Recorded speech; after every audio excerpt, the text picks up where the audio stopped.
Welcome to another episode of Cross-Examined with the Gerbers. I'm Ken Gerber. This is my wife, Megan Gerber. We got a lot in store for you today. Well, Megan does. Take it away, Megan. Come on. You know how to talk. I've seen you talk, or I've heard you talk. Well, one of the big hot topics is the guy that got caught on the kiss cam at the Coldplay concert. Yeah. Actually, I first would like to talk about, we've seen Coldplay. Amazing concert. That was fabulous. Yeah. It was years ago. Right. We had a suite at Gila River, which is it still called Gila River? No. I think it's Talking Stick Arena now. Talking Stick. No? I don't know. Talking Stick's downtown. We're in Phoenix, guys, if you don't know, but I think it's still Gila River. Anyways, we saw Coldplay, and they didn't have any kiss cams when we did it. No, but what they did do is, you remember they had everybody wear those LED light bracelets. Yes. And so they were controlling the colors, and everybody, as they're waving their arms up in the air, they were controlling the colors of it. So that was really a cool concert, and their music's so good anyway. Oh, yeah, totally. Well, I'd like to give my opinion on that guy and that gal. They deserved it. Yeah. I mean, you cheat and you're going to get caught, hopefully. There's a Bible verse about that. I don't know what it's called. I read it this morning, but yeah, that's tough. There's so many people that cheat. There's so many divorces nowadays. We're not immune to that. I've been divorced. You've been divorced. Correct. This is our second marriage. I think, though, what people don't realize is him cheating and this gal cheating started a long time ago. If they're both married, from what I read. Yeah. And, I believe in marriage that it starts with little things like smiling at the receptionist. And you have experience with that. How many receptionists, not now, how many receptionists have we hired that actually will not put the phone back to you and they feel like they're your protector? Yeah, it's this weird kind of relationship. And I think there's a lot of people that work in offices that are subject to this, where they develop these business relationships at work, but there's just this level that it goes beyond that. And whether it's just, like you said, a simple smile, whether it's a small comment or, a flirtatious glance, it's all opening the door to something more. And we, as married people, have to do whatever we can to protect the sanctity of our marriage. Even if you're having a bad day, you and your wife have been fighting. Your marriage has been feeling like it's just a routine. There's no more romance. And, you get to the office and you want a little dopamine boost. And so you check out somebody that you work with because they got a tight top on or their cleavage is showing. And a lot of guys, I really believe, think it's not a big deal. We're men. God, even Christians, right? God made women for our pleasure. God made your wife for your pleasure. He made our wives for our pleasure. Yeah, let's be very clear about that. And I'm not saying women are innocent. I mean, how many times, one of the stories that I tell everybody is the bank story. Oh, yeah. How many times would you go to the bank with the checks from the law firm and you'd roll up, they would say, because I'm on the phone with you because you're on your way home from work. Right. And I'm going through the drive-through teller. Yes. And I'd hear the girl go, "Oh, hi, Ken. Right. How are you today?" And I'm like, ew. Like, every time I've been through, the same girl that has taken my checks for the law firm, "Hello, will this be all today?" Right. Totally different. Right. And I don't know where that comes from with women, that they always are feeling like they have to be flirtatious to guys. So they're opening that up for that as well. It's not just on the guys. Completely. I found, even being married to you and you being an attorney, even in front of me, women have flirted with you, aggressively flirted with you. It's shocking to me because it's like women want to say that we all stick together, but women are vicious. Oh, yeah, they are. And they are very competitive. Right. And they want that attention all the time. I tease all the time and I say, the guys that I love the most, that give me the best advice, are gay guys. Because they're seriously, they're like, oh, honey, that looks like crap. That doesn't look good. Honey, they're going to be honest with me. Right. Other females, you're going to get some honesty, but then you're going to get a little bit of like, well, she looks better than me. I'm not going to be totally honest. They'll sabotage you if they can. I don't know. I just feel like there's so many people that don't take their marriage seriously. Well, and like we were saying, it starts with just the smallest thing, the smallest step, the tiniest inch is the foothold where it all starts. And once you get used to that little step, taking another baby step is not that far a stretch. And before you know it, after step after step after step, somebody ends up at a Coldplay concert on the kiss cam. Absolutely. And now there's all these divorce attorneys knocking at their door going, oh, I'm going to make a bunch of money on this. Yeah. And I mean, yes, obviously there has to be a divorce attorneys. We both have been through divorces, but they're not there to try and calm things down. No. They're there to spend your money. How many times do people go through a divorce and they leave broke? Right. I mean, your divorce was one of the most litigated in history of Florida, I think. Yeah. There was over 900 filings. Right. I mean, that's crazy. Yeah. And, I'm sure there are some very good, very honorable divorce attorneys out there. But like you were saying, let's be honest. When they're getting paid to do that type of work, the more fight that goes on, the more they're earning. So there's a little bit of a conflict of interest in terms of trying to do the best job for your client, trying to get the divorce resolved versus letting them fight it out a little bit. And so what? I earned some more money. I'm so glad we don't do that type of work. I don't have the heart for it. I would not want to do that to people. Oh, absolutely not. And what's funny is right now, Jack is almost 20 and he decided, I'm just going to go on one of these Christian apps where you swipe left, swipe right. And he said to me, he goes, Mom, you pay a fee to do these apps, which we met online. So we're not against meeting online. We met on JDate. Ken was Jewish, or still is Jewish, but he's a Jew for Jesus. My sister put me on there as a shiksa to be with ya. Yep. That's a whole other story. We're going to have to get into that. But what Jack had said was, Mom, if they made matches, they'd make no money. Right. So their goal isn't to make matches because they lose two people. Because if you make a match, then those people are going to stop paying. They don't have any reason to be on the dating site anymore. Exactly. Sure. So what are their motives in that? Right. But yeah, going back to us meeting online, that's a funny story.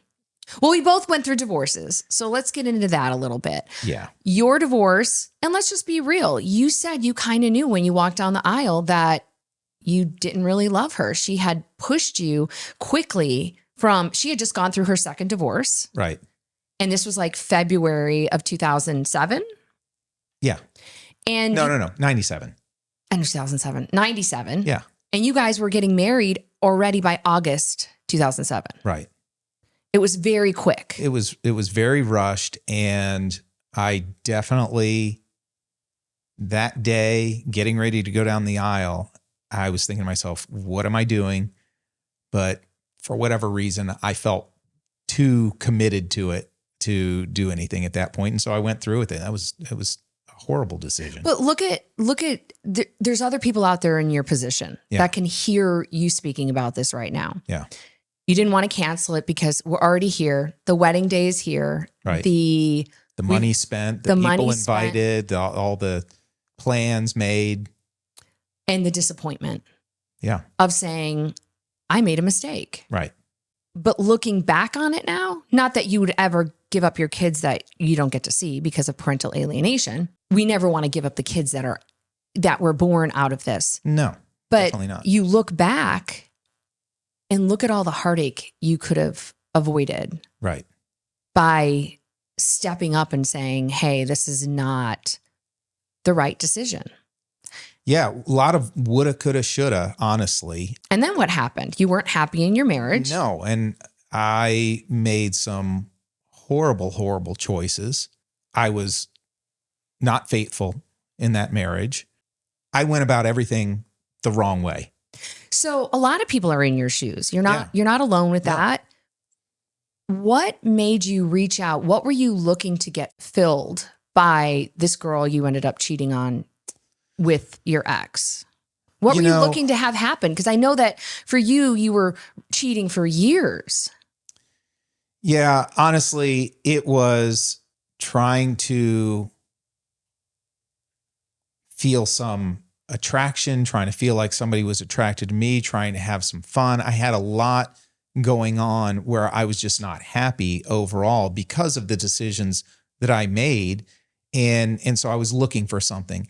And, I'd like to think that I'm a very different person now. I like to think that I've learned from that. And I promise you, I'll never do anything like that again. And my advice to anybody who's even considering it is just don't do it. So because get divorced first or have the conversation first. Yes. It's the wrong thing to do every time to have any type of an affair. It's just wrong. You felt like there might be a scandal. I mean, in Florida, you were a big time attorney.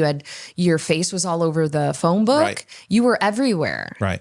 And so was that part of it where this guy, going back to the Coldplay concert, he's a CEO or CFO, I don't remember. And do you think that that's a lot of pressure for professionals to keep face, kind of going, I got this. I can't say I'm getting a divorce because that's going to make me seem weak. Sure. And so then I'm going to go behind their back, but it always is going to bite you in the end because they found out about it. Right. No, absolutely. As an attorney in particular, you don't ever want to show any kind of weakness. You're supposed to know everything, be the best, be, the most outstanding one, the smartest one in the room. As essentially a CEO or another top position person, there's probably a lot of that as well, where there's a lot of ego involved. There's a lot of drive involved. There's a lot of competition involved. And anything that shows weakness or perceived weakness of any kind, even if it's just something that's made up internally, I think this is going to make me look weak, you want to try and avoid. And if it comes down to, well, I'm not happy with my personal life, I'm not in the relationship I feel like I should be in, then that would lead to that. And so, there's a lot of hiding of things because of that. But then everything comes crashing down because it bites you in the butt. Absolutely. For a lot of people. Once you go down that road, it's going to come crashing down at some point. It's not a question of if, it's just a matter of when. So being a man of integrity and saying, hey, I don't know what happened. We need to do counseling. I want to leave you. That is always, in the end, better than to dig a broken well. Being Christians, always going to the Lord and seeking his guidance. Right. Is so important. But we've known Christians that have went down that road. Yeah. That we thought, you particularly, when you first became Christian, you were following one of our friends very deeply, and he ended up doing that with his marriage. Right. And that broke you. So for a Christian, new Christians especially, watching the Christians around them, seeing their humanness and seeing their sin, why do we pretend like we're not sinful? No, that's what we talked about before when it comes to doing this podcast is life is messy. We're all messy. We all have past and we all make bad decisions. And sometimes those decisions, like not seeking counseling, like not working through issues in a marriage and doing the hard work, we're making the easy decision, the low-hanging fruit decision of let me get a dopamine rush. Let me get a high off of a flirtation or something like that, because that takes my mind and my feelings off of, maybe some heaviness that's going on in your life. And what we've talked about and we've come back to again and again and again through our faith it's always and forever going to be the better thing to hit that head on, work through all that, go through the hard stuff. And you can't have good times without bad times. You wouldn't have any way to measure what's good and what's not. So if you want a good marriage, you go through the hard stuff, you hit it head on. Well, you always have to look at yourself too. You know, I'm big on if I'm expecting me to do it, if I'm expecting you to do it, I expect me to do it. If I'm expecting you to be truthful, I'm going to be truthful. If I'm expecting you to dig deep into who you are, I need to dig deep into who I am. If I have insecurities, I need to look at those insecurities and see how it's affecting our marriage. If I am not communicating correctly or I am blaming you for things, you know, you can't have a victim in a marriage because the entire marriage will crumble. One person just can't be. And I'm not saying there aren't victims out there. You know, there are definitely. Before I got married, I was in an abusive relationship. Right. I had a boyfriend that would beat the crap out of me. So much so that I couldn't even wear long sleeve shirts. He was definitely. No, you couldn't wear short sleeve shirts. Oh, yes. There goes that perimenopause. Blame it all on perimenopause. I will, and thank you. I couldn't wear short sleeve shirts because my arms were absolutely black and blue. And I got to the point where I didn't want to be here anymore, and he had left me, and I didn't feel like I had anything going on in my life. And that's when I met Jack's dad on the heels of that. Right. At that moment, it was so nice not having someone hitting me. And we had our differences. It didn't work out. But I literally feel like I went from the frying pan to the fire in that circumstance. It was something where I found relief in finding a man that wasn't physically abusive to me. And I think a lot of people end up settling for multiple reasons. And then when they start healing or they start shifting in their life, they're not aligned with that person anymore. And that's the unfortunate thing where two people have to be growing at the same time. Right. It's unfortunate because a lot of people don't do that. You have one person growing and you have the other person just kind of like doing their own thing. Well, and you talk about you went in your prior marriage, you went through counseling yourself, and your counselor said something to you along those lines. She said, one of two things are going to happen. Either he's going to appreciate the fact that you're changing and he's going to change along with you, or you're going to get a divorce because he's not going to like the new person you've become. And I became a new person. You know, at the time I was watching our son, Jack, 24/7, nursing him with him constantly. I remember one time I was ill with the flu and I was puking while holding Jack. It was horrible because his dad said, I didn't realize that having a child was going to change our lives so much. Right. Well, it did. I felt like I was on a boat leaving the pier with our new child and our new life. And he just was kind of like, I'm going to stay on this pier. I was moving forward in a new chapter and he wanted to stay in the old chapter. And I said, I remember specifically this one day I was complaining to my sister. Oh, this is funny because this leads right into the us meeting online thing. I don't know if it was the same day. Oh. But I remember saying to her, you know, Jack's dad did this and I'm so sick. And I literally heard myself complaining about the same stuff. It was like, girl, either you're going to do something about it or shut up. I mean, quit complaining about crap. Like you can't, you do have options. You can leave him. You can go to counseling. There's things that you can do in your life that a lot of us act like we can't. We're not a tree. We can move. A tree has to stay where it's at. We are not a tree. We can actually pick ourselves up. Well, what about this? What about that? Okay, well, if you have all those scenarios that you're telling yourself so you can't leave, then quit complaining and figure out a solution. Some other way to do something about it. Yes. And so my solution was counseling. He didn't want to do counseling. And the counseling helped me realize, and you laugh all the time because I was a submissive wife. I know, you can't believe that. I was submissive. I was the Not one. been my experience. Well, the counseling really worked. So I was the one who, I was expected to have dinner ready. I was expected to have the house clean. I was expected to do all the things and just do it and be quiet about it.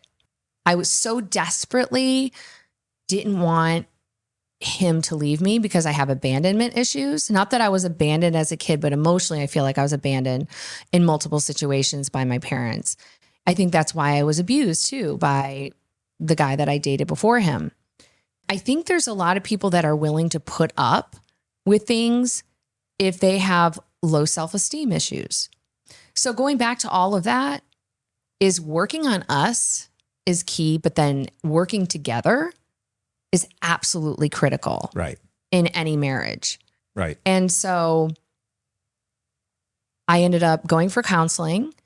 And then on Jack's second birthday, we were in San Diego. And at the time, my sister was married to a Jewish man. And I thought, man, they're so cute with that dark skin and that hair. And they're just that smile. They're just so cute. And so my sister's like, I am putting you on a dating site. I'm like, no, absolutely not. I don't have the same body that I did. I mean, at the time I was kind of in shape. I was 125 pounds. I'm 5'7". Well, and at that time, you and Jack's dad were separated. Yes, we were officially separated. So you weren't getting on a dating site while still actively engaged in marriage. This was probably a year later. Yeah. I started counseling for a full year. And then he went on eHarmony and found his current wife. And you helped him with that. I did. We ended up just becoming friends. It just didn't work out. Very, very rare in any divorce situation. I actually begged him to see Jack because in the beginning, he wasn't seeing him. He found his new girlfriend and he was out and about. And I kept asking him to see his son. But that's a whole other thing with the parental alienation, which is so sad because you don't see your boys. Right. And that's not because we didn't try. Right. We tried desperately to see our boys, which are my stepsons, which I'm not allowed to call them that because of the court hearing. Yes, his ex actually said in court, they're not allowed to call me stepmom. Right. Yes, it's horrible what happened. You left her. But kids should never be used as weapons. No. And you love your boys dearly. And so many years we would fight to see them. And she would fight to get you not to be able to see them. Right. It was very sad. And it's still very sad because you desperately want a relationship with them. I do. And we want a relationship with them. Maybe someday. You've changed so much since the divorce. You left her in 2007, January. We met in February 2008. So Right. You were already going through your divorce. And at the time, you were not a practicing Jew, really. You weren't going to temple or anything like that. Right. You kind of said to me you were a little bit of an atheist. Yeah. What has changed now to prepare you to be a better father? I know there's a book you're reading. Can you tell everybody what you feel how you've changed, where if they do come back into your lives that you could be the dad that you want to be? Yeah, I've spent a lot of time working on myself, working through some of the issues that I had that led me to make those bad decisions of cheating on my ex-wife and probably a lot of bad decisions with parenting too. And yeah, the book that I was reading was really, really profound to me. And so much of the decisions that we make are based on how we were treated when we were younger. Can you say what the book is? Sure. It's called King Me. I can't remember the author right now, but Okay. it was really a phenomenal book. And I recommend that highly. I've told other friends, I said, I'm going to buy you that book. I want you to read it. If you get as much out of it as I did, I'll buy you 2 more copies that you can give to 2 friends. I just believed in it that sincerely. I think it has just some amazing things to say. And it's written for men, and it's Christian, it's faith-based, which I think, first and foremost, that's always what leads people to change and analyze their life in the spotlight of Jesus and how we're instructed to act. And it really says so much about that. And it makes us go back and analyze how we were raised. And a couple of quotes were just really, really significant. But one of them, which I don't think this author really coined himself, but it was the first time that was spoken to me or that I read it. Wounded people wound people. And it's so blatantly obvious that happens, that anybody who's acting out in their marriage or in their life, they're doing it to fill a hole. And that hole came from something that they didn't get as a child. And turns out that the parent, or in a lot of cases, it's the father figure that created that hole. They were acting that way as a father because of their own father, because what happened to them as a child. And so it just perpetuates. And I think that's that generational sin that people talk about. Kind of like that one movie, The Shack. Yeah, it's one of our favorite movies. Amazing movie. You're going to end up crying no matter who you are. I cry every time we watch it. Because what it shows is who, spoiler alert, who is to blame. Who's ultimately at fault. And you see how someone that has been abused abuses, and then that child may grow up abusing, and it goes on and on and on and on. And if you were to stand there, and this is part of the movie, and you're playing God, and you say, both of your kids have sinned, pick which one that will die. Could you pick one of your kids? Of course not. You'd say, if someone has to die, pick me. Take me. And that's what God did as sending Jesus to the cross. Right. Take me in place of one of my children. Yeah. And so when you're addressing, somebody has to, at some point throughout the generations, has to put their foot down and say, I'm going to address this generational sin. I'm going to address these hurts that have been perpetuated in this hole that I'm feeling, this hole in my heart. And the only way to do it, really and truly, is to bring Jesus in there. And it's very, and I don't mean to like switch subjects because it's not switching, really. Does it feel odd to you when you started acting more protective of our marriage? Like, I'm not going to go to a bar. I'm not going to be hanging out with other girls in bikinis in a pool. I'm not going to be doing these things where guys go, come on, like, suck it up. We're men. Or even men that are Christian are like, women are made to be beautiful. We're supposed to enjoy that. We're supposed to enjoy their beauty. It's a shame that men make you feel like you're not a man unless you're looking at chicks. Yeah, well, there's so much in our culture, and even in Christian culture, there's so much that's just accepted for men to do, and women for that matter, for men and women to do together. And we've gone so far as when we designed our law office, we have windows on the doors to the conference rooms. Yes. So that way, men and women aren't sitting in a conference room alone together, because there's at least a window where they're observed. And that's what we talk about with taking precautions every day. It's not just not, looking at the women in bikinis at the pool. That's an obvious one. But, the example of a secretary dropping off letters on your desk and just checking out her butt as she walks away. Right. Something that simple.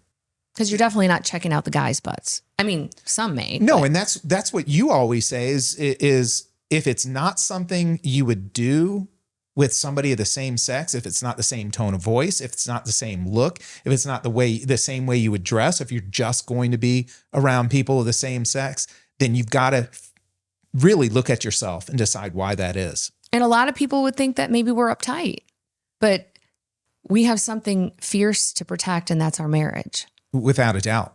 I would much rather spend all of our time and effort focusing and protecting our marriage and building our marriage and growing together than to even have those distractions out there.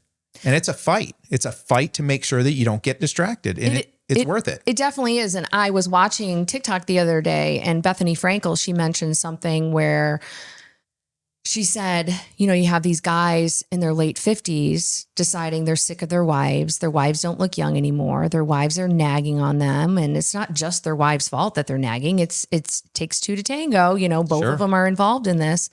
And then they end up leaving their wives for some young girl who is got a younger body, maybe just never had any kids. And this young girl is just so enamored by him. Well, especially if they have money, right? Right. And then fast forward 20 years, that same 70-year-old, 75-year-old is watching his 50-year-old wife in her prime, knowing she's not looking at him the same. Right. And so you're going to pay it somewhere. And why not just grow old with someone? I would much rather have that any day. Grow old together, live life together. But I think that's where depth comes in. Right. So many people are very shallow, and they'd rather live in a shallow microwave type of life where it's very quick and moving and there's no depth. But if you do want to have depth in your life, I'm very much a forward-thinking person. I took one of those tests and they said I'm futuristic. I'm like the Jetsons. Isn't that funny? They say, what was the year on the Jetsons when they said, oh, life is going to be like this? What was it, like 2000 or something? Yeah, I think we've already passed. I love watching these shows where they say, this is what it's going to be like. And you're like, on what planet? Right. Not Earth.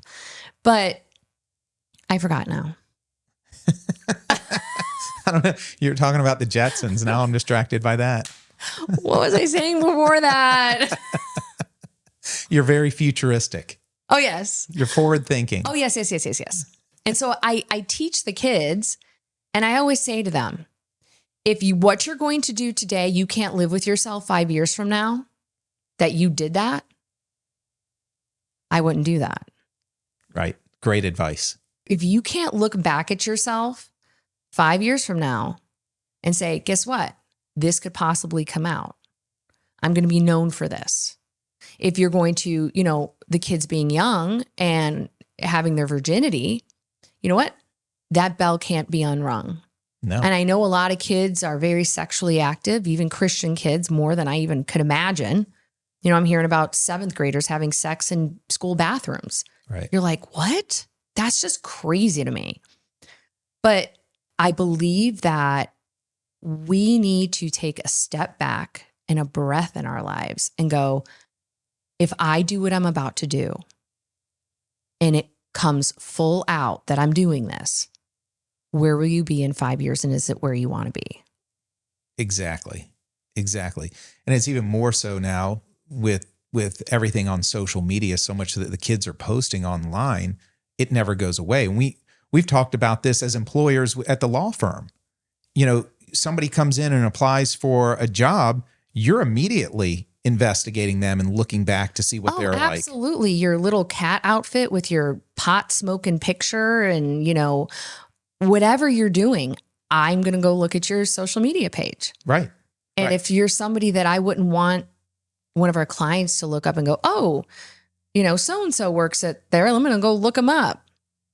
No, I don't want you in your cat outfit pretending to poop in a litter box. I mean, I don't know why I picked that. And they're furries or something. No, Megan. I don't know if that's a real story or not.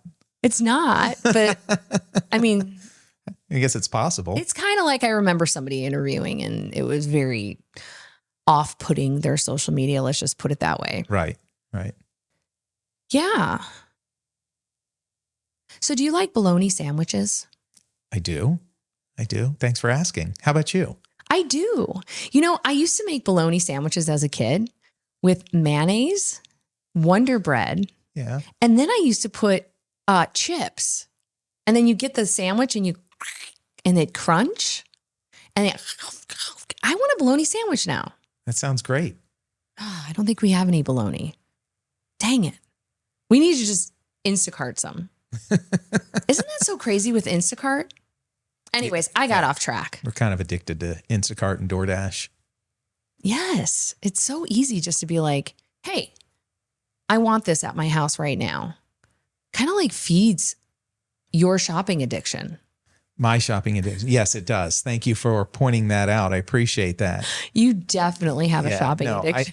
I get so frustrated seeing the charges to DoorDash that you do. When it's like $30 for a juice from Nectar, and it's one juice that shows up. That's not Instacart. That's DoorDash, sir. Yeah. You said Instacart. Whatever, DoorDash. No, Instacart is the grocery store. DoorDash, you're ordering food. I'm all in favor of using those services, but just not for a single item. I don't do that. You're calling out your daughter. I'm calling out our daughter. I'm absolutely opposed to using those services for one or two items because of all the fees and the charges and the tips on top of it, when I would rather spend the time to go to the store and get the one item. Yeah. Or wait until we have multiple items to get. At least she's spending it on that and you're not spending it on cheating on another woman. That's true. Which is a very expensive proposition. So that's another reason. Yes. Is if you don't have enough reasons not to do it, that's another one. Oh, yeah. Like, just think about it. It's going to cost you your livelihood. Well, it's going to cost you your peace. Yeah. And it's going to cost you your family. Yeah. Because women ain't playing. No. I mean, I'm not saying you should ever weaponize kids. You should never. I am saying you should never. However, when you mess with a woman's emotions and you tell her you're the only one for me, I'm going to forever be with you, and I love you so much, and then they find out you're cheating on them. Right. I mean, women are the vicious ones, I think, in relationships. Men are kind of fumbling idiots a little bit. Have you ever seen that? Like, I shouldn't say that. That's so mean. But you ever see that like TikTok where it's like Igor or this like, and you're like, I found you. Now I can take you home. So that was the guy from the Goonies. The guy from the Goonies, he goes, you're gonna take care of me now. And you're like, yeah. Women are always 10 steps ahead of guys. You know, they say we mature faster. We're always 10 steps ahead.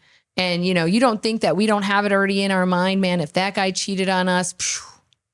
Yeah, well, that gets back to the point that we were making earlier, which is if you're at that point where you think your marriage is a lost cause, and really and truly, we're called to make the marriage work.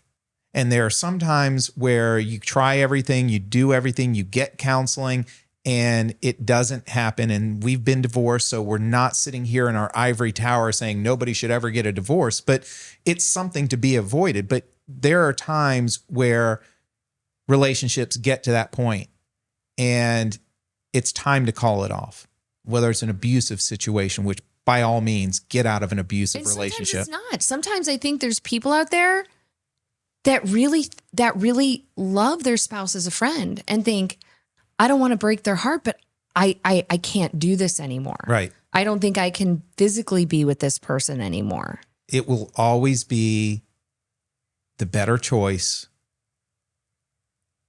to break their heart without cheating on them. Be honest, be truthful. Let them know that the marriage is not working. And maybe there's a solution to it that they hadn't thought of. Maybe the other person was completely in the dark about it and realizes, oh, I didn't realize it was that bad. I'm willing to change. We can work on this together. Maybe that light bulb goes off and there's a solution to it.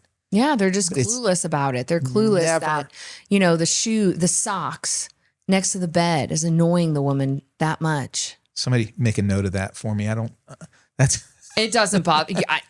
That's not something that upsets me. No, I know. Just kidding. I get upset because you're not a good communicator. Should we get into that? No, I'm just kidding. I mean, you're not, but no. When it comes to feelings, no, I'm not. Well, that's most guys, huh? Yeah. But you're getting better. Look at you communicating on this podcast. Right? That's fabulous. Getting back to the point, it will never, ever, ever be the right decision in the event that you believe that your marriage is irretrievably broken to cheat. Yes. And I have one really serious question for you. Uh-oh. Why is it an ivory tower? It's a great question. I don't know the answer to that. We'll have to look it up. Why isn't it a marble tower? Do this, man. Is ivory and marble the same? Ask ChatGPT. Right now? That's your go-to. Hold on, let's find out. Hey, Google, why is it an ivory tower? An ivory tower is a state of privileged seclusion. Oh, that sounds kind of racist. An ivory tower is a state of privileged seclusion from the practicalities of real life. An ivory tower can be a place where people choose to disconnect from the rest of the world, to follow their own interests, usually mental or esoteric ones. From the 19th century, it has been used to designate an environment of intellectual pursuit disconnected from the practical concerns of everyday life. The term is often used now to refer to academia or the college and university systems. The term originated from the biblical Song of Songs, 7:4, with a different meaning and was later used as an epithet. Did I say that right? You did. Epithet for Mary. An ivory tower as symbol of Mary in the Hunt of the Unicorn Annunciation from the Netherlandish Book of Hours. Huh. So don't be up in your ivory tower. I am not Rapunzel. Is that the right movie? Rapunzel, Rapunzel, let down your hair. Yes. I wouldn't have put up with that witch. I would have figured out a way out.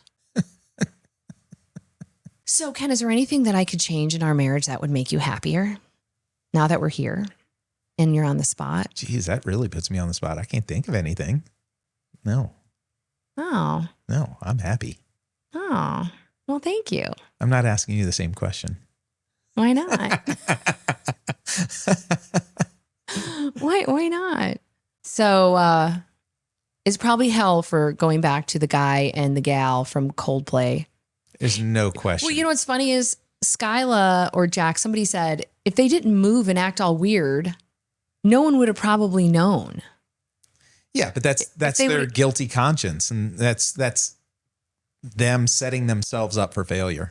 Talking about guilty conscience, I see so many different, I watch TikTok a lot, but so many videos on where guys are like, no, you can't check my phone. If you trusted me, you wouldn't need to check my phone. What are your feelings on that? Tell the guys, do you think that women should be able to see what their phone has on it? Take my phone anytime and look at everything on it. I have nothing to hide from you. I believe wholeheartedly that's where you open yourself up. When you start having those even little secrets. Again, those are more of those baby steps that we talked about. It's the wrong thing to do. The only way to have the marriage work properly, like the Bible wants us to be, is complete honesty and as an open book. And so, no, I completely disagree with that. I don't hide anything from you. Absolutely, because also for men that are successful and in business, they can easily say, hey, I'm going on a weekend for work, or I'm leaving, the guys and I are doing happy hour, or, we're having a guys weekend in Vegas. What do you think about those things? Yeah. I mean, honestly, I was a guy who used to do those kinds of things. I used to hide an aspect of my life. I'd hide, what was on my phone and doing those types of things.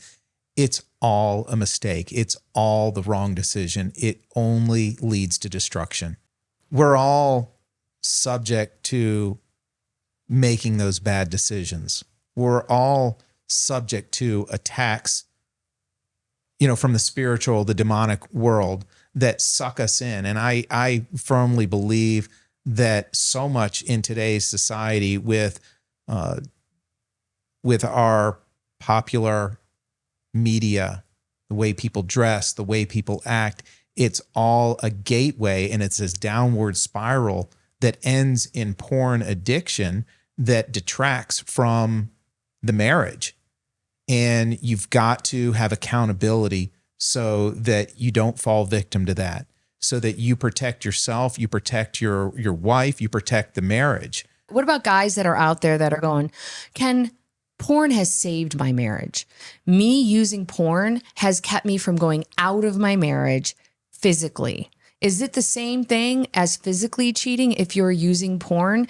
Do men feel like that's totally different? I've saved my marriage. I've saved my kids because my wife doesn't want to have sex. My wife doesn't want to put out, and I'm using porn to keep our marriage sacred because I feel like I'm at least not going out of the marriage. They're fooling themselves. It's all, like I said, it's a downward spiral. It's literally a drug in the brain. The brain treats it like a drug, and it's never enough. So do you think maybe the wife doesn't want to have sex with him because they're not getting in and flirting with the wife? They're not giving foreplay, mental foreplay all day long because they're getting satisfied by the porn. No, absolutely. Absolutely. And I promise you that whatever porn they're into is not enough. They will continue to go down that spiral, and they eventually will ruin their lives. I agree. And the Bible says if you've already committed sin with your eye, what is that? I'm so bad with verses. I don't remember the verse. Can you look that up? What is the actual Bible verse on that, Ken? Matthew 5:28. But I say to you that whoever looks at a woman to lust for her has already committed adultery with her in his heart. So that's just by looking. Yeah. Those aren't my words. Those are Jesus's words. So all you men that aren't Christian, I guess you're on your own with that analogy or conclusion. I recommend you don't do it. Yeah, but even if they're not Christian, they need to understand what that's doing to their life. They need to understand the dangers of the drug in their brain and the addiction and how it will never be enough. It will always push them to go one step further.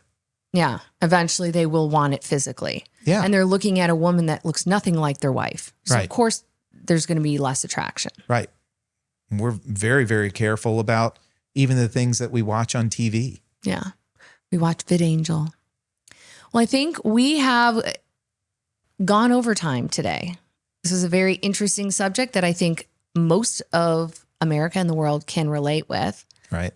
And so we'd like to thank you for joining us at Cross Examined with the Gerbers. And we can't wait to see you next time.